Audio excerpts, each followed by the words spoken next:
Welcome बच्चों, आपका स्वागत है MWM क्लास में। और मेरा नाम है सपना और मैं हूं आपकी मैथ वाली मैडम और मेरे चैनल का नाम है MWM क्लासेस। तो आज हम अपनी क्लास में स्टार्ट करेंगे 10th क्लास का चैप्टर 1 रियल नंबर। और बच्चों, चैप्टर स्टार्ट करने से पहले एक रिक्वेस्ट, अगर आपको मेरा पढ़ाया हुआ अच्छा लगे, समझ आए, तो प्लीज़ मेरे चैनल को शेयर करिए, सब्सक्राइब करिए। और जो भी एक्सरसाइज जो भी मैं पढ़ा रही हूँ उसके रिगार्डिंग जो भी आपकी क्वेरीज़ हो, प्लीज़ मुझे कमेंट में लिख के भेजिए। तो आज का फर्स्ट चैप्टर स्टार्ट करते हैं 10th क्लास का। तो सबसे पहले उसमें जो टॉपिक है वो है फंडामेंटल थ्योरम ऑफ अरिथमेटिक।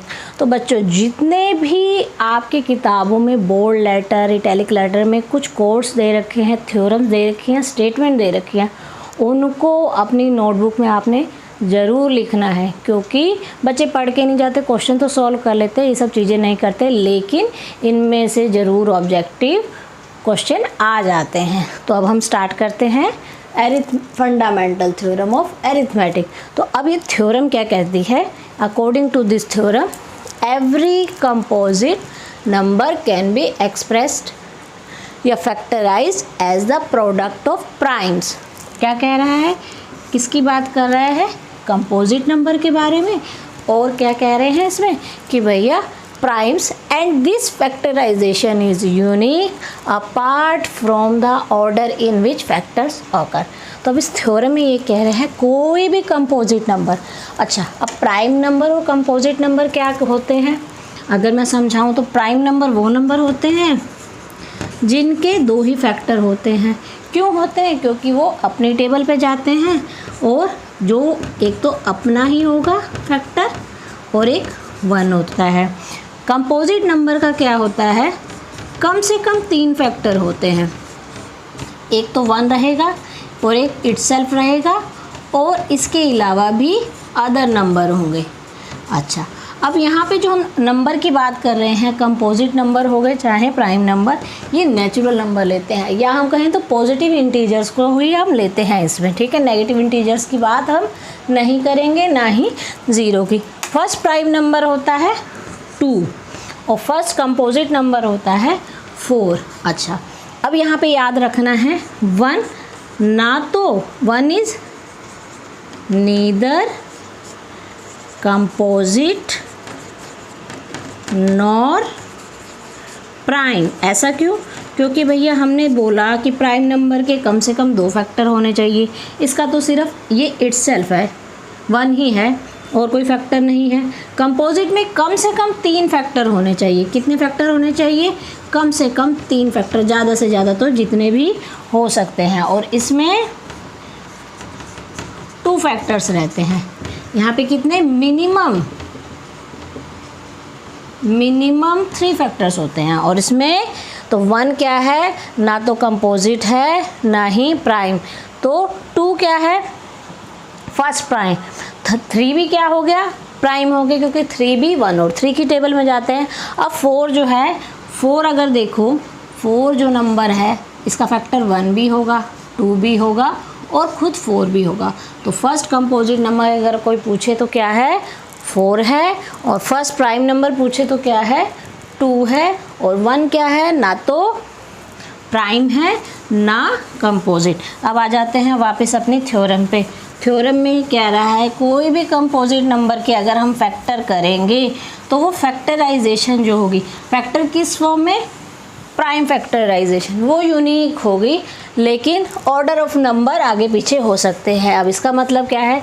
जैसे मान लीजिए मैं 12 के फैक्टर कर रही हूँ, तो एक बच्चे ने स्टार्ट किया 2 6 जा, फिर उसने 3 से कर दिया, फिर उसने 2 से कर दिया। तो उसने 12 को क्या लिखा? 2 3 2। ठीक है। और वहीं पे एक और बच्चे ने 12 के किए, उसने पहले 3 से कर दिया, फिर उसने 2 से कर दिया किया, लेकिन प्राइम ही है, प्राइम फैक्टराइजेशन है। 2 भी प्राइम है, 3 भी, ये नहीं कि 4 से करना है। 4 क्या है? Composite number. तो उसने क्या लिखा बच्चे ने? 3 × 2 × 2। तो दोनों ने ही सेम नंबर की प्राइम फैक्टराइजेशन की है और दोनों की प्राइम फैक्टराइजेशन में 2 बार आया है, 3 एक बार, 2 बार आया है, 3 एक बार आया है। तो इसका मतलब क्या हो गया, फैक्टराइजेशन में यूनिक हो गई, मतलब जो फैक्टर हैं वही आएंगे और नहीं आएंगे। दूसरा उसने बोला ऑर्डर चेंज हो गया, भैया इसने फर्स्ट ऑर्डर पे 2 से किया, इसने फर्स्ट ऑर्डर किसको दे दिया 3 को, इसने सेकंड ऑर्डर से पे 3 से डिवाइड किया है और यहाँ पे 2 से, थर्ड ऑर्डर पे यहाँ 2 से किया है, यहाँ पे भी थर्ड ऑर्डर से। तो नंबर आगे पीछे हो जाते हैं, ऑर्डर से कोई फ़र्क नहीं पड़ता है। ठीक है, यही इस थ्योरम को है। और ये थ्योरम दी किसने थी ये भी आपको पता होना चाहिए। ये जर्मनी के मैथमेटिशियंस थे, कार्ल फ्रेडरिक गॉस, उन्होंने बताया था। ठीक है, उससे पहले यूक्लिड ने अपनी किताब में लिखा था, लेकिन इसका प्रूफ नहीं दिया था, तो प्रूफ इन्होंने दिया था। ठीक है, तो इसलिए मैंने इनका नाम लिखा है, ये भी पता होने चाहिए थोड़ी बहुत चीज़ें।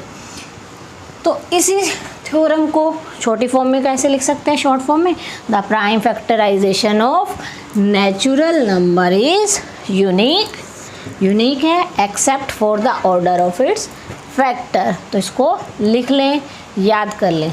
ठीक है, तो आइए अब स्टार्ट करते हैं। इस एक्सरसाइज में जो क्वेश्चन आएंगे, एलसीएम और एचसीएफ पे बहुत क्वेश्चन आएंगे। तो एलसीएम और एचसीएफ होता क्या है, पहले वो थोड़ा सा उसका इंट्रो समझ ले, फिर हम करेंगे। ठीक है, एलसीएम की फुल फॉर्म होती है लीस्ट कॉमन मल्टीपल और एचसीएफ हाईएस्ट कॉमन फैक्टर। ठीक है, तो अब यहाँ देखिए, अगर फैक्टर्स की बात करें तो 12 के फैक्टर क्या क्या पॉसिबल फैक्टर हो सकते हैं। 12 1 की टेबल में जाता है, 12 का फैक्टर 2 भी होता है, 12 का फैक्टर 3 भी होता है, 12 का फैक्टर 4 भी होता है और 12 का फैक्टर 6 भी होता है और 12 खुद भी होगा। उसी तरह 18 के फैक्टर क्या होता है, फैक्टर मतलब कौन कौन सी टेबल पे आते हैं। तो 1 की टेबल में भी 18 जाता है, 2 में जाता है, 3 में जाता है, 6 में जाता है, 9 में जाता है, 18 में जाता है। अब इनके हम कॉमन फैक्टर निकालते हैं। ठीक है, कॉमन फैक्टर देखो, कॉमन फैक्टर क्या क्या हो गए, 1 भी कॉमन फैक्टर है, 2 भी कॉमन फैक्टर है, 1 भी है, 2 भी है, 3 भी है, 4 दोनों में नहीं है, फिर 6 है, 4 दोनों में नहीं है, फिर 6 है। अच्छा, ये तो कॉमन फैक्टर आ गए। इन कॉमन फैक्टर में से हाईएस्ट वैल्यू क्या है, 6 है। कॉमन तो 1 भी है, 2 भी है, 3 भी है, लेकिन हाईएस्ट क्या है, 6 है। उसके बाद तो कुछ भी हाईएस्ट नहीं है ना, इसमें 12 है, इसमें 12 नहीं है, इसमें 9 है, इसमें 9 नहीं है, 18 तो है ही नहीं। तो इन दोनों का हाईएस्ट कॉमन फैक्टर हो गए 1 2 3 6। और अगर बात करें हाईएस्ट कॉमन फैक्टर, तो इन सब में हाईएस्ट वैल्यू क्या है, 6 है। तो ये बता दिया कि हाईएस्ट कॉमन फैक्टर का मीनिंग क्या होता है। बच्चे बस फटाफट सवाल करते हैं, मीनिंग नहीं समझते हैं, फिर गड़बड़ कराते हैं पेपर में। अब उसके बाद अब आते हैं एलसीएम। हमने बोला लीस्ट कॉमन मल्टीपल। मल्टीपल का मतलब ऐसे नंबर जो मल्टीप्लाई करके आए। तो मल्टीपल में देखिए 12 का मल्टीपल क्या हो जाएगा, 12 की टेबल लिख दी हमने, 12 24 36 60 72। उसी तरह मल्टीपल ऑफ 18 हमने लिखे, 18 का टेबल लिख दीजिए। 18 1 जा 1 से मल्टीप्लाई करे तो ये आया, 2 से मल्टीप्लाई किया तो ये आया, 3 से मल्टीप्लाई किया तो ये, 4 से मल्टीप्लाई किया तो ये आया। अब यहाँ पे देखिए, अब हम भी इसके भी क्या निकालेंगे, कॉमन मल्टीपल निकालते हैं। कॉमन मल्टीपल में देखिए 36 इधर भी है, 36 इधर भी है, तो फर्स्ट कॉमन मल्टीपल क्या हो गया, 36। उसके बाद देखिए 72 इधर भी है और 72 इधर भी है, 72 है। लेकिन इनमें लीस्ट वैल्यू क्या है, लीस्ट कॉमन मल्टीपल ऐसे बहुत सारे हो जाएंगे। तो इनमें से लीस्ट कॉमन 144 भी होगा, ठीक है, बहुत सारे होंगे। तो इन दोनों में से लीस्ट कौन सा होगा, ये हो गया, सॉरी लीस्ट कौन सा हो गया, 36 हो गया। 72 बड़ा है उससे, 120 भी होगा, वो भी बड़ा हो जाएगा, 144 भी बड़ा हो गया। तो लीस्ट कॉमन मल्टीपल क्या आ गया, 36। तो ये तो समझाया। अब इसको हम फैक्टराइजेशन से निकालेंगे कैसे। तो भैया जब भी आपको एलसीएम या एचसीएफ निकालना है तो सबसे पहले इनकी प्राइम फैक्टराइजेशन करनी है। तो ये मैंने प्राइम फैक्टराइजेशन इनकी करके रखी है। तो हम 12 को कैसे लिख सकते हैं, 2 × 2 इंटू 3 और 18 को कैसे लिख सकते हैं 2 इंटू 3 इंटू 3। तो जब HCF निकालना है तो सिर्फ वो नंबर लिखने हैं जो दोनों में कॉमन हो, जो दोनों जगह हो। यहाँ 2 है, यहाँ 3 है, यहाँ 2 है, यहाँ 3 नहीं, यहाँ 2 नहीं है, यहाँ 3 है, यहाँ पे 3 नहीं है। तो क्या हो गया 2 इंटू 3 यानी 6 आ गया। क्या आ गया 6 आ गया। और जब LCM लिखना है, LCM लिखना है तो जो भी नंबर दिया है, जो भी कॉमन फैक्टर है, पहले तो उसकी हाईएस्ट पावर लिखनी है।